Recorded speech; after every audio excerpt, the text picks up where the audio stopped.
Please. Thank you, sir. Very good morning to all of you. I have no financial interest involved with this presentation.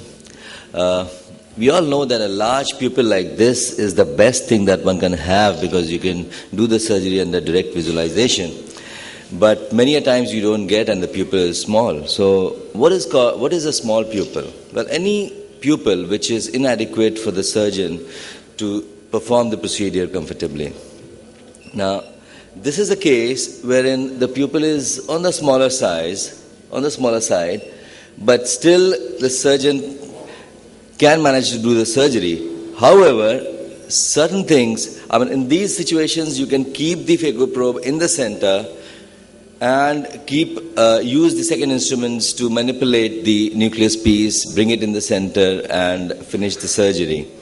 But this requires a lot of expertise, and such things cannot be advocated because the basic idea is to see what you are doing.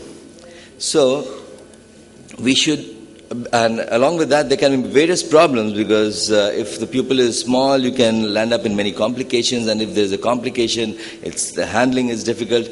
So because of this we should try to enlarge the pupil. The first, of course, one should try pharmacologically, and then, of course, there are various equipments to do it.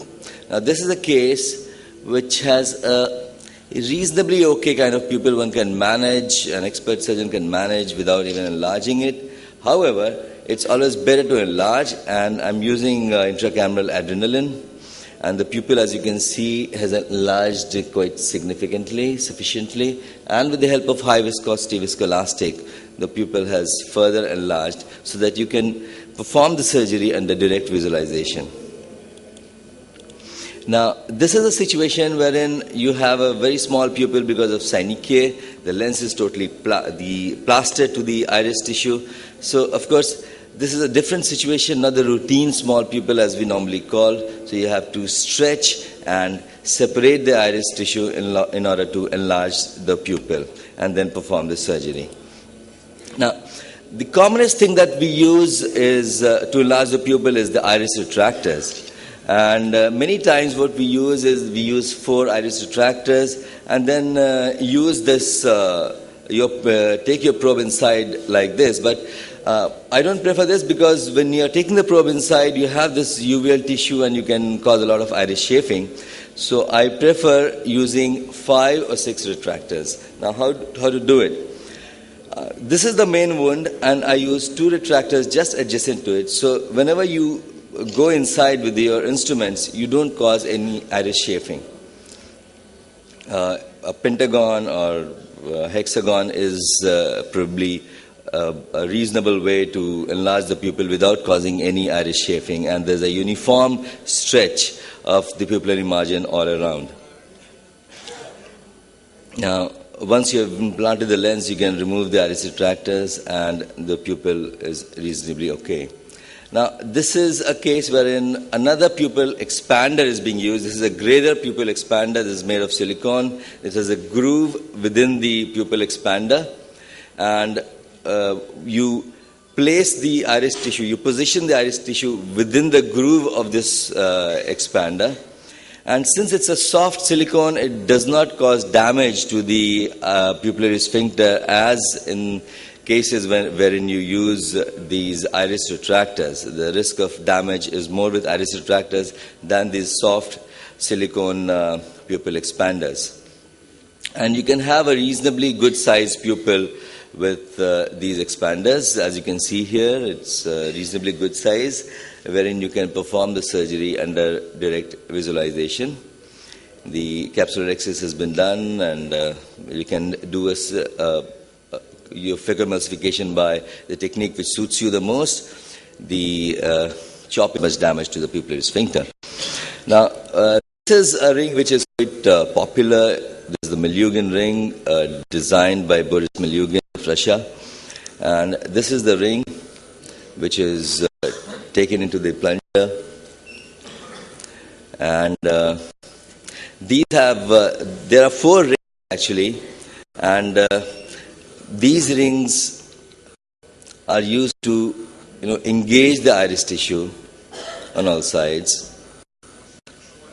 The first ring is used to engage distal uveal tissue, and then the other rings engaging the sides, and then the last ring engaging the side wherein you have the main wound. This is another soft ring which enlarges the pupil quite significantly. It's a decent sized pupil, and you can do the surgery under direct visualization. Now, these rings basically are meant for single use, but if you take it out carefully and sterilize, although may not be advocated, but can be used in multiple cases. Now, the ring is being taken out.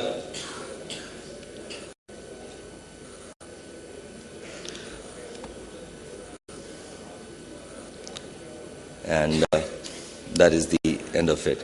Now, another pupil expander is an Oasis pupil expander, which is gaining popularity. However, the Oasis pupil expander has a thicker plate. I'll just show it right now. It is loaded in a similar way, almost similar way as a Mileugen ring. However, when it is placed, as you can see here, the plate here is thicker, so your probe is slightly above. I personally prefer Mileugen ring over this Oasis pupil expander in doing the surgery in a small pupil. However, it can be done with the Oasis pupil expander as well. So, to conclude, the basic idea in a small pupil cataract is to see what you are doing. One can manage a cataract surgery in a small pupil. An expert can manage without using any adjuncts. However, we cannot advocate that, and for beginners, for learners, for anyone who is doing emulsification, practicing cataract surgery, has to see what he is doing. So it's always better to enlarge the pupil, and the aim should be to minimize damage of ocular tissue in doing so. Thank you very much.